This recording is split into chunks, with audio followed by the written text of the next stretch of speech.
Hello, it's Toaster Party, and today I'm going to talk about what my picks are for the 5 best CEDH cards from 2022.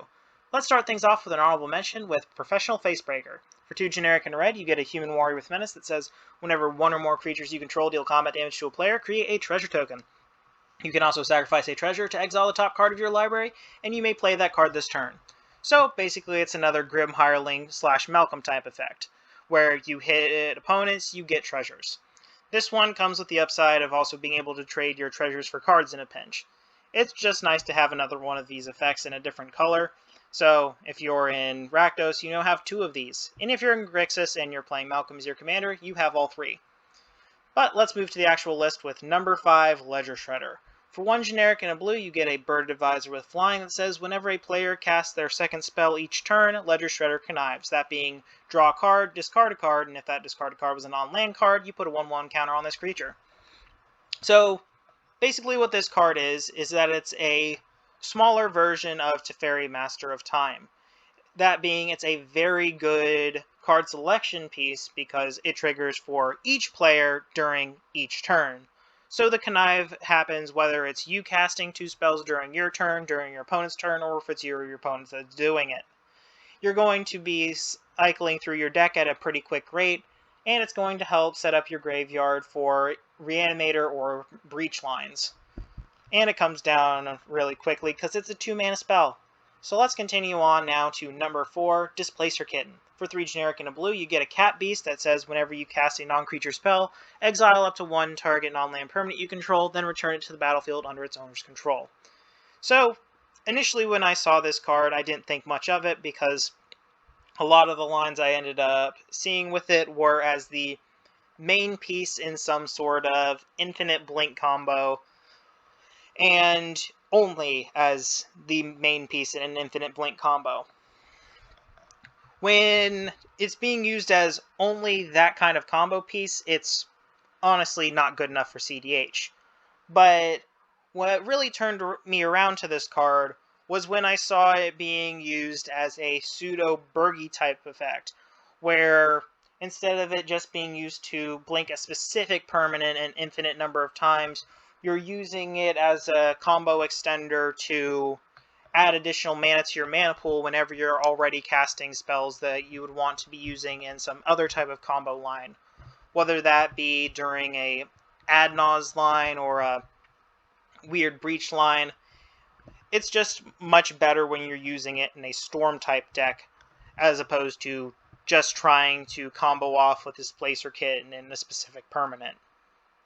But let's move on now to number 3 with Archivist of Oghma. For 1 generic and white, you get a Halfling Cleric with Flash that says whenever an opponent searches their library, you gain 1 life and gain 1 card that you draw.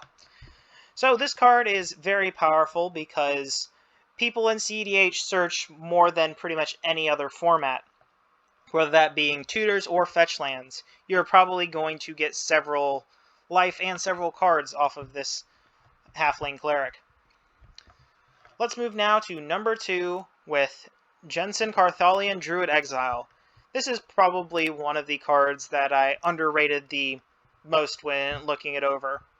So this card is a 2-mana Woobird commander, and that's really all that matters because its actual effect is completely irrelevant.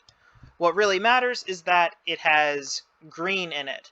Previously, there were people playing the 2 Stranger Things commanders that would allow them to play Lurrus alongside them, and that deck is fine.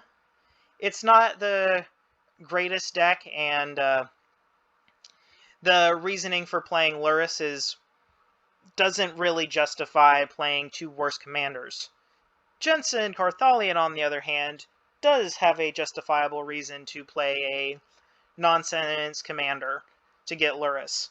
That being, you get green, and when you get green, you get Hermit Druid, which actually is a whole lot better when you have access to Lurrus every single game. So, Jenson Carthalion, even though it doesn't do anything, allows you to play Lurrus as your companion, which in specifically this deck actually does do something. Let's move on now to number 1, though, and if you hadn't already guessed it, it's 2 cards, those being Otawara and Boseiju. So, These are 2 legendary lands that have the ability of Channel, that being you can pay a mana cost and discard them to get different effects. With Otawara, the effect is to bounce a artifact, creature, enchantment, or planeswalker to its owner's hand for 3 generic and a blue. That costs 1 less for each legendary creature you control. And for Boseiju, it's 1 generic and a green to discard Boseiju to destroy a artifact, enchantment, or non-basic land an opponent controls. And then they can search their library for a land with a basic land type. Put it onto the battlefield, then shuffle. It costs 1 generic less for each legendary creature you control. So, basically, these are uncounterable removal pieces. Boseiju can remove things like a Rule of Law, and it doesn't count as a spell, so if you've already cast something, you can then Boseiju and keep going after that. And if you're just trying to stop an opponent's combo line, like say with Breach, they can't really counter it because it's an ability, not a spell. So they would have to do something like Stifle, which no one's playing.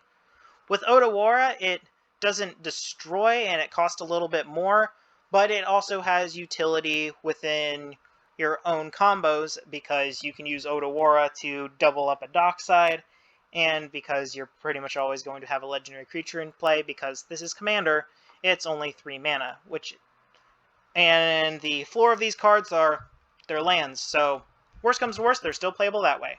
That's why I give these 2 cards number 1. Well, thank you all for watching. I hope you leave a like, comment, and subscribe, and I hope you all have an excellent day.